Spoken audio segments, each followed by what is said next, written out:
Hi everyone, खमा गणी। मेरा नाम संतोष है और स्लीपी क्लासेस में आप सबका स्वागत है। आज हम एक बहुत ही रीसेंट टर्म की बात करेंगे, ट्रॉपिकलाइजेशन। आपने डिजर्टिफिकेशन सुना होगा, राइट? कि डिजर्टिफिकेशन जिसमें डिजर्ट एरिया एक्सपेंड हो रहा है।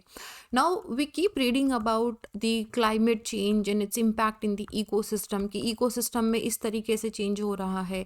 फ्लोरा एंड फोना जो है, जो हमारे प्लांट्स एंड एनिमल्स हैं, इनकी लाइफस्टाइल में ऐसे चेंज हो रहा है।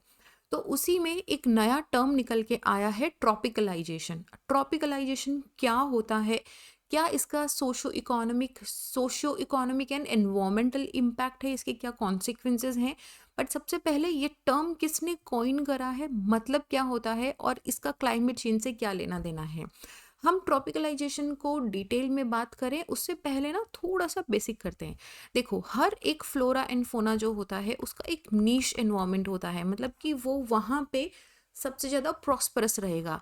उसकी जो प्रोडक्टिविटी है वो उस पर्टिकुलर एरिया में मैक्सिमम रहेगी, क्योंकि वहाँ का टेम्परेचर, वहाँ की ह्यूमिडिटी, वहाँ का जो क्लाइमेट है वो उसके प्रोडक्शन के लिए सूट करता है। ठीक है, तो हर एक, जैसे कि आपको कुछ स्पेशल टाइप की फिशेज हैं वो आपको एक पर्टिकुलर एरिया में मिलेगी, जैसे कि सैल्मन्स हैं वो आपको एक पर्टिकुलर एरिया में मिलेंगे, जैसे पोलर बेयर्स हैं वो आपको पोलर एरिया में मिलेंगे। ठीक है, हर एक स्पीशी का एक नीश होता है और इन्हीं निशेस के बेसिस पे हम वर्ल्ड को डिफरेंट बायोम्स के अंदर डिवाइड करते हैं कि इस पर्टिकुलर एरिया में मुझे इसी तरह के स्पीशीज मिलेंगे। जैसे जिराफ हैं, आपको अफ्रीका में ही मिलेंगे, उसके अलावा कहीं नहीं मिलेंगे।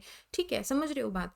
तो ये जो है, ये जैसे कि ट्रॉपिकल एरिया में हम ट्रॉपिकल फॉरेस्ट, सवानास, ये वाला सेंट्रल एरिया हम इसे सवानास में डिवाइड करते हैं।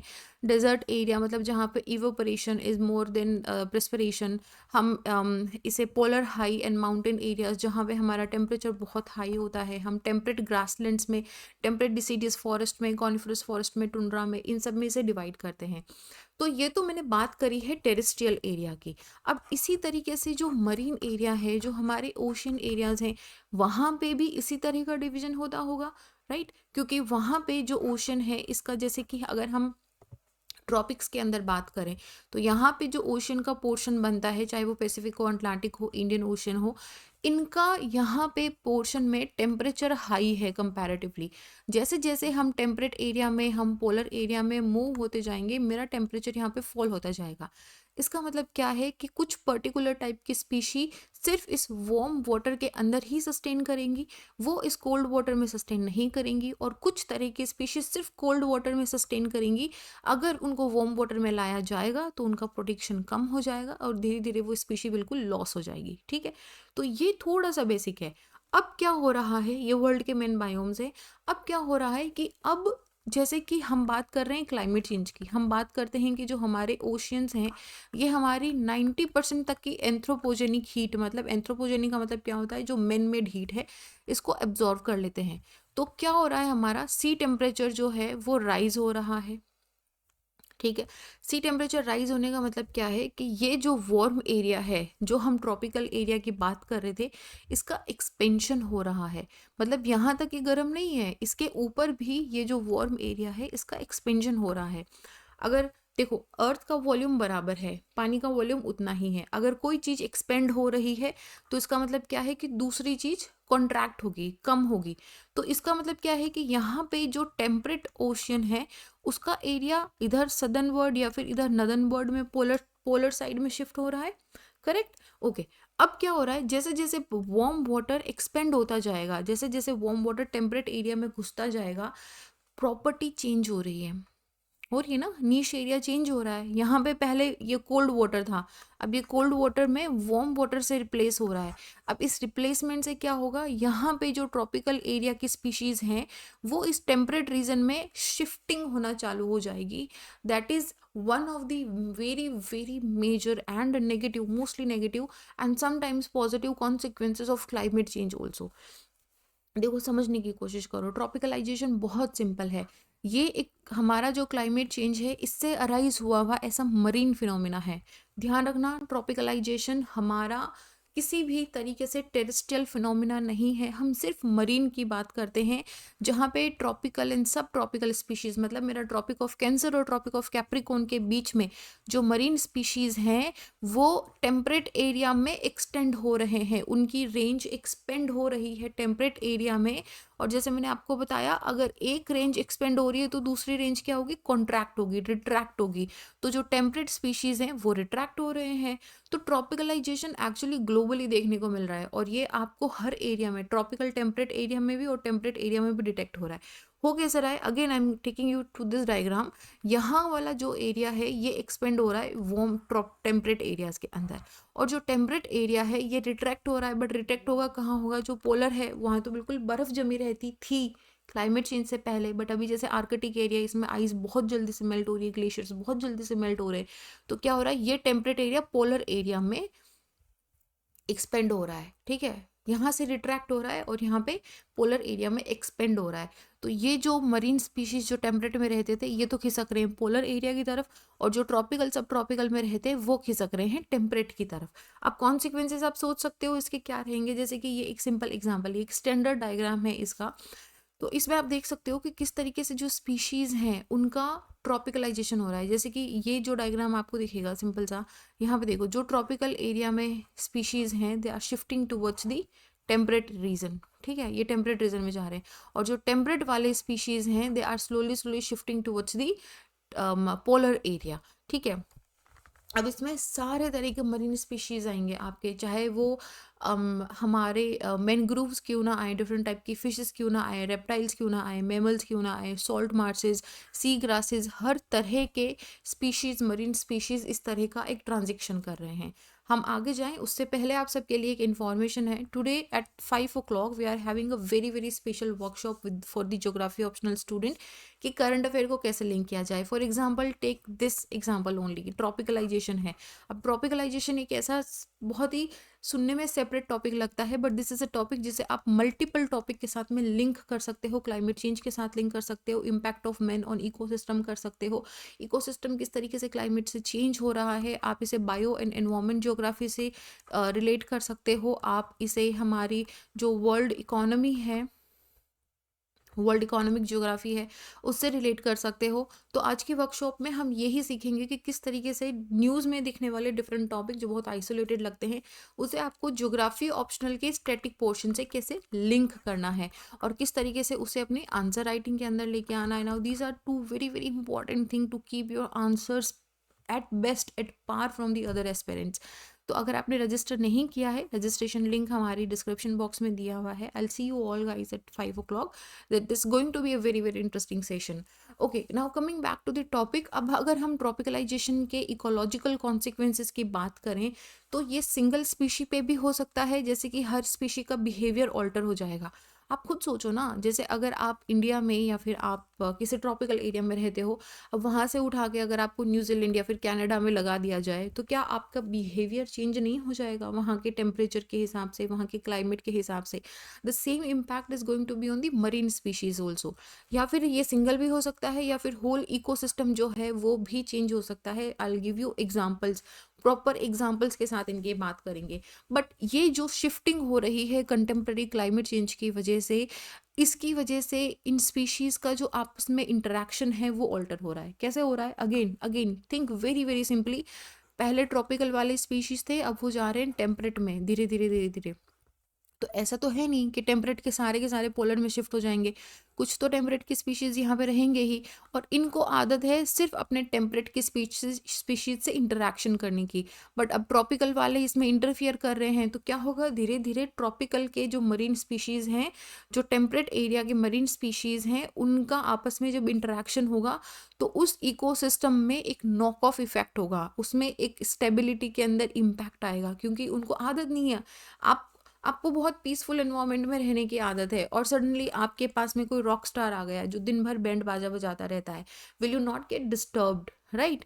तो ये एक just in a very lemon example I am giving you, जैसे कि फॉर एग्जांपल जैसे कि कुरुशियो करंट। अच्छा, दूसरा है कि ये जो इम्पैक्ट देखने को मिलता है ना, ये दोनों जगह पे देखने को मिलता है, जहाँ पे स्ट्रॉन्ग करंट, हमारी जो ओशन करंट फ्लो होती है from equator to polar area, या फिर जहाँ पे इस तरह की करंट नहीं मिलती है वहाँ पे भी देखने को मिलता है। जैसे स्ट्रॉन्ग करंट का एग्जाम्पल है, जैसे कुरुशियो करंट है हमारी, which is a cold current. तो उस कोल्ड करंट के साथ में कोरल्स एंड फिशेस जो है वो ट्रॉपिकल टू टेम्परेट वाटर के अंदर मूव कर रहे हैं, it's easier for them to move, ठीक है। अब यहाँ पे दो टर्म और आ रही है, tropicalization together with bio realization, borealization and desertification के साथ में पूरा का पूरा बायोटा ग्लोबल का रीडिस्ट्रीब्यूट कर। Guys, this is a very very important line, you have to pay attention at it. Tropicalization along with together with borealization and desertification is contributing to global redistribution of biota and rearrangement of ecological communities. अब पहले तो ये समझते हैं बोरियलाइजेशन and desertification क्या है, फिर इस स्टेटमेंट पे वापस आएंगे। बोरियलाइजेशन क्या है, अभी जब हम ट्रॉपिकलाइजेशन की बात करते हैं तो हम सिर्फ मरीन एनवायरनमेंट के अंदर बात करते हैं। बोरियलाइजेशन का मतलब है कि बोरियल एरिया हम किसको बोलते हैं, टेम्परेट एरिया को। तो जो टेम्परेट स्पीशीज़ है, मैंने आपको क्या बताया, वो भी खिसकेंगे पोलर एरिया की तरफ। तो ये जो टेम्परेट स्पीशीज़ का पोलर एरिया की तरफ, आर्कटिक पोलर की तरफ जो मूवमेंट है, इसको हम बोलते हैं बोरियलाइजेशन, ठीक है। अब बोरियलाइजेशन जो है वो बहुत सिमिलर होता है ट्रॉपिकलाइजेशन की तरह ही, ये बायोजियोग्राफिकल बैरियर्स को ब्रेक कर रहा है, टेम्परेट एरिया आर्कटिक एरिया या मैं बोलूँ पोलर एरिया की तरफ एक्सपेंड हो रहा है। बस एक अंतर इसमें ये है कि बोरियलाइजेशन जो है ये मरीन एंड टेरेस्ट्रियल दोनों इकोसिस्टम पे अप्लाई होता है, वेरएज ट्रॉपिकलाइजेशन जो है ये सिर्फ और सिर्फ मरीन एरिया के अंदर अप्लाई होता है, ठीक है। This is borealization, temperate to polar area.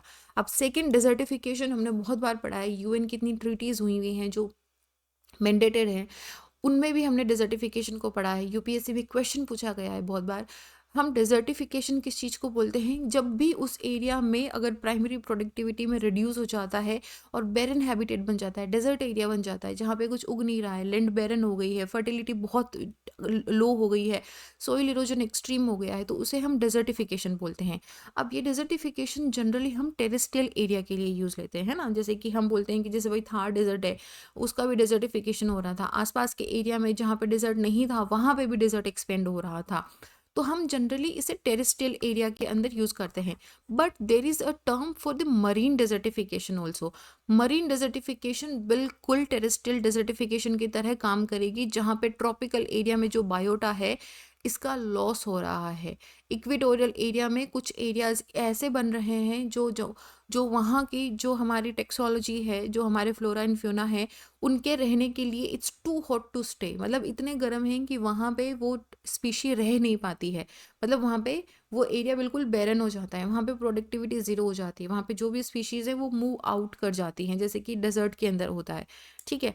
अब मैं वापस आ रही हूँ इस स्टेटमेंट पे, tropicalization along with borealization and desertification is contributing to global redistribution of biota and rearrangement of ecological communities. Now you get the point, क्या हो रहा है, पूरा रीडिस्ट्रीब्यूशन हो रहा है। ट्रॉपिकलाइजेशन में हम ट्रॉपिकल एरिया से टेम्परेट एरिया में शिफ्ट हो रहे हैं, बोरियलाइजेशन में हम हमारा जो बायोटा है, जो हमारा इकोसिस्टम है, वो टेम्परेट से पोलर एरिया में शिफ्ट हो रहा है। एंड डेजर्टिफिकेशन में क्या है कि पूरा जो बायोटा है उसकी प्राइमरी प्रोडक्टिविटी ही लो हो रही है, वहाँ पे लॉस ऑफ स्पीशी हो रहा है। सो इससे क्या हो रहा है ना, redistribution of biota, ecological communities का रीअरेंजमेंट हो रहा है। Now that is a very very important line statement, आप कुछ भी बोलो for climate change and you must remember this. अब बात करते हैं कॉन्सिक्वेंसेज की, क्या है। Here we will talk about examples also. देखो, कॉन्सिक्वेंसेज हर चीज़ के पॉजिटिव भी होते हैं, नेगेटिव भी होते हैं। So will talk about the positive consequences and we will talk about the negative consequences. अब ये जो ट्रॉपिकलाइजेशन हो रहा है ये इंडिविजुअल पॉपुलेशन को या फिर एंटायर इकोसिस्टम को इम्पैक्ट करेगा। फॉर एग्जाम्पल जैसे कि हमारी जो हर्बीवोरस फिशेज हैं, हर्बीवोरस मतलब कि जो एल्गीज खाती हैं, जो वेजिटेरियन फिशेज हैं, हर फिश नॉन वेजिटेरियन नहीं होती, जो बड़ी फिशेज होती हैं वो छोटी फिशेज को खाती है, वो कार्निवरस फिशेज होती हैं। बट जो छोटी फिशेज होती है वो फाइटोप्लैंक्टन्स को खाती हैं, एल्गीज को खाती हैं। अब ये जो हर्बीवरस फिशेज जो हैं ये ट्रॉपिकल एरिया से टेम्परेट एरिया में जाएंगी, तो इनको खाना तो खाना पड़ेगा। तो ये क्या करेगी, उस टेम्परेट एरिया के अंदर भी जो एल्गी हैं उसको खाएगी। एल्गी मतलब जो सी के अंदर भी रॉक्स हैं, उस रॉक पे जो एल्गी लगी होगी इसको ये जो फिशेज हैं ये आके खाएंगी। अब जब ये खाएंगी तो ये रॉक क्या हो जाएगी, बैरन हो जाएगी। बैरन का मतलब क्या है कि भाई ये स्टेबल हो गई, अब यहाँ पे कोई और स्पीशी नहीं है।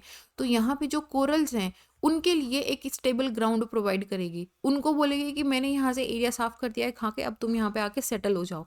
तो फिश एंड कोरल दोनों एक साथ में ट्रॉपिकलाइजेशन का एक एग्जाम्पल बन रहे हैं कि हर्बीवोरस फिशेस एल्गीज को खा के चट्टान को, रॉक को क्लीन कर रही है और वहाँ पे जो कोरल्स हैं उनके सेटलमेंट का एक एरिया दे रही है, which is further contributing to tropicalization. Okay, another example जैसे कि ट्रॉपिकल सी टर्टल्स या जो डंगंग्स होते हैं, हमारे जो मेंटीज के कजिन्स होते हैं, इनको हम बोलते हैं ऐसा, ये ऑस्ट्रेलिया के वेस्ट कोस्ट की तरफ एक्सपेंड हो रहे हैं, ऑस्ट्रेलिया के इस वेस्ट कोस्ट की तरफ एक्सपेंड हो रहे हैं। अब यहाँ पे इनकी जो पॉपुलेशन है जैसे जैसे इंक्रीज होती जाएगी, अब ये ट्रॉपिकल सी टर्टल्स एंड डंगंग्स ये दोनों के दोनों वेजिटेरियंस हैं, ये सी ग्रास को खाते हैं। तो जब ये ट्रॉपिकल से टेम्परेट एरिया में जाएंगे तो टेम्परेट एरिया में भी क्या करेंगे, तो अपनी डाइट थोड़ी चेंज करेंगे, वेजिटेरियन तो वेजिटेरियन रहेगा। यहाँ पे सी ग्रास खाते थे तो यहाँ पे भी सी ग्रास खाएंगे। तो यहाँ पे जो सी ग्रास मेडोज हैं टेम्परेट ओशन के अंदर, वहाँ पे इनका कंजम्पशन इंक्रीज हो जाएगा। तो इस कंजम्पशन की वजह से इस पर्टिकुलर सी ग्रास की वनरेबिलिटी इंक्रीज हो जाएगी यहाँ पे। ठीक है, बहुत सिंपल है, जैसे कि वही बात है कि सप्लाई कम हो जाएगी और डिमांड बहुत ज़्यादा हो जाएगी। ओके, अब एक दूसरा एग्जांपल है कि दूसरा पॉइंट यहाँ आता है कि जो टेम्परेट स्पीशीज़ हैं अगर उनको इस तरीके से पुश आउट करा जाएगा, क्योंकि यहाँ पे क्या है, ट्रॉपिकल स्पीशीज़ आना स्टार्ट हुए हैं, तो जो टेम्परेट स्पीशीज़ यहाँ से पुश आउट हो रहे हैं उसकी वजह से उनकी एक यूनिक जेनेटिक डाइवर्सिटी होती है, वो धीरे धीरे लॉस होना स्टार्ट हो जाएगी। और जब जेनेटिक डाइवर्सिटी लॉस होना स्टार्ट हो जाती है तो वो पॉपुलेशन धीरे धीरे आने वाले फ्यूचर के चेंजेस हैं उनको अडॉप्ट नहीं कर पाती है और वो धीरे धीरे एक्सटिंक्ट हो जाती है। So that is a negative consequences which is happening because of the tropicalization. और तीसरा एग्जाम्पल है कि कुछ टेम्परेट स्पीशीज़, जैसे कि मैं आपको बता रही थी, आपका घर शिफ्ट हो गया, मान लो कि आपका कोई बैंड बाजे वाला रॉक स्टार बंदा आके पास में रह गया तो आपको बड़ी अनकंफर्टेबल हो गई है। बट मान लो कि कोई बंदा ऐसा रहा है जो बहुत स्मूथ है, who has very very great cooking skills, तो आप भी सीख रहे हो, वो आपके साथ खाना भी शेयर कर रहा है, आपको बड़ा मज़ा आ रहा है। तो दोनों तरह की बातें हो सकती है। बट यहाँ पे जो एग्जाम्पल है ये वोल्केनो बार्निकल्स होते हैं टेम्परेट वाटर में। वहाँ पे अब देखो, जो स्पीशी जहाँ रहता है, जैसे कि मान लो कि ये वोल्केनो बार्निकल्स हैं या फिर यहाँ पे अगर ऑक्टोपस भी है, अब ये इस टेम्परेट एरिया में जो इसके प्रेडेटर्स हैं ना उससे ही सेव कैसे होना है वो इसमें अडप्शन होगा। अब अगर यहाँ पे ट्रॉपिकल की स्पीशीज आ जाएंगे तो इसे पता ही नहीं चलेगा कि वो अटैक कैसे करता है, कैसे उसको सेव करना है, कैसे उसको कलर चेंज करना है, कैसे उसको अडेप्ट करना है। तो यहाँ पे धीरे धीरे ये, बट क्या होगा, हर स्पीशी अपनी सर्वाइवल स्किल सीख लेता है। तो ये जो वोल्केनो बार्निकल्स हैं टेम्परेट एरिया में, ये भी धीरे धीरे खुद को कैसे सेव करना है, खुद को कैसे प्रोटेक्ट करना है, जो प्रेडेटरी स्नेल्स होती हैं उससे वो धीरे धीरे सीख रहे हैं, मतलब they are adapting to its, newly adaption हो रहा है इसके अंदर। तो दैट इज़ अनदर कॉन्सिक्वेंसेज। अगर हम सोशो इकोनॉमी की बात करें तो सबसे पहला तो ये है कि अगेन पॉजिटिव एंड नेगेटिव होंगे दोनों के दोनों। ये फिशिंग को बहुत इम्पैक्ट करेगा, क्योंकि जो हमारी वेस्टर्न पैसिफिक ओशन है वहाँ पे ट्रॉपिकल स्पीशीज़ का जो जनरली रिप्रोडक्शन है वो बहुत ज़्यादा होता है, प्राइमरी प्रोडक्शन भी बहुत ज़्यादा होता है because of the warm areas. तो उसकी वजह से ये ट्रॉपिकल एरिया फिशिंग एरियाज जो हैं वो इंक्रीज़ हो जाएंगे। फिशिंग एरिया इंक्रीज़ हो जाएंगे, अंडरस्टैंडेबल, बट उसकी वजह से जो स्पीशी मिक्सिंग है वो भी बहुत ज़्यादा हो जाएगी। जैसे मान लो एक जगह पे सिर्फ सालमन की ही फिशिंग होती थी, अब वहाँ पे दूसरे तरह की फिशेस भी आ गई हैं, तो इसकी वजह से जो नॉन टारगेटेड स्पीशीज़ हैं वो भी गलती से उस फिशिंग नेट के अंदर फंस जाएंगी और अननेसेसरी उसका लॉस होगा। सो that is one loss. Another is जैसे कि मैनग्रोव्स हैं, अब मैनग्रोव्स भी ट्रॉपिकल से टेम्परेट एरियाज़ के अंदर प्रोलिफिकेशन हो रहा है उनका, मतलब वो धीरे धीरे एक्सपेंड हो रहे हैं। But this is good point, क्योंकि मैनग्रोव्स क्या करते हैं, carbon store and carbon sequestration करते हैं, which is helping us into reducing the carbon emission into the atmosphere, तो वो ठीक है। अनदर इसका एग्जांपल है जैसे कि जो हमारी कैरिज्मेटिक ट्रॉपिकल स्पीशीज़ हैं, जैसे कि कॉरल्स हैं, जैसे कि कलरफुल मरीन्स वगैरह हैं, वो धीरे धीरे जब टेम्परेट एरिया में जाएगी तो वहाँ पे क्या होगा, मरीन टूरिज्म जो है वो इंक्रीज़ होगा, लोग ज़्यादा जाएंगे देखने के लिए, तो उसकी वजह से एक नया टूरिज्म इम्पैक्ट आएगा, नया इकोनॉमी इंट्रोड्यूस होगा। तो these are the some examples. I hope आपको ये क्लियर है कि ट्रॉपिकलाइजेशन क्या होता है, बोरियलाइजेशन क्या होता है, डेजर्टिफिकेशन क्या है, कैसे ये तीनों ग्लोबल बायोटा को रीडिस्ट्रीब्यूट कर रहे हैं, क्या इनका इम्पैक्ट है। ठीक है, okay, now if you want to understand more such topics कि किस तरीके से करंट टॉपिक को हमें स्टैटिक के साथ लिंक करना है, do join our workshop. We have very limited seats here, so that हर एक से बिग हमारा 1-to-1 इंटरेक्शन हो सके। We can have a word with all of you. अगर आपकी कोई भी क्वेरीज इन ज्योग्राफी ऑप्शनल को लेके, will take all these queries. And अगर रजिस्टर नहीं किया है, डिस्क्रिप्शन लिंक में हमारा रजिस्ट्रेशन लिंक दिया हुआ है, you can see that. I will see you guys at the 5 o'clock today, and this is it. I will see you guys, bye, Jai Hind.